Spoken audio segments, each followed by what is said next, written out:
ልጆች በቡዳ መንፈስ ሲመቱ ልጆች የቡዳ መንፈስ ሲይዛቸው ምን ይላሉ?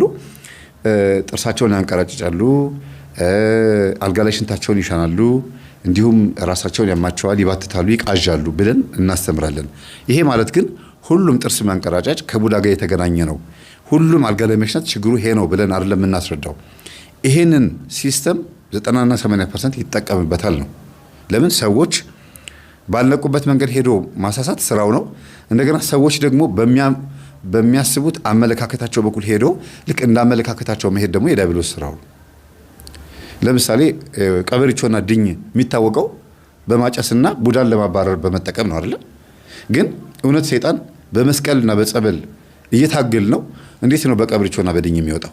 እገሌ ነኝ ብሎ ቢለፈልፈው ያውም ሰይጣን ነኝ አይልም እኮ። ማነሽ የበላሻት ተብሎ ስትጠየቅ የሰው ስም ነው የምትጠቅሰው። አስተውሉ። ስለዚህ ሰይጣን ሰዎች እንድንጮህላቸው ይፈልጋሉ። ስለዚህ ከጮህንላቸው በኋላ እኛ ደግሞ ማስተካከል አለብን። ማነህ ስንባል እገሌን ብለን የሰው ስም ነው መጥቀስ ያለብን ብሎ በጩኸት ውስጥ ግን ሰዎችና ሰዎችን ሊያጣላ የሚችልበት መንገድ ይፈጥራል ማለት ነው። ከዛ ሰዎች ከጸበል ይልቅ ከእምነትና ከተለያዩ ጸሎቶች ይልቅ ቀበርቾና ድኝ ላይ ትኩረት ያደርጋል። ሊያውም መንደር ውስጥ ያለች አንድ አሮጊት ወይም አንድ ሽማግሌ ወይም አንዲት የሆነች ሴትዮ ቀበርቾና ድኝ አጭሳ ነው የምታስለፈልፈው እንጂ ጸሎት ህይወት ያላት ወይ ምናምን አይደለም።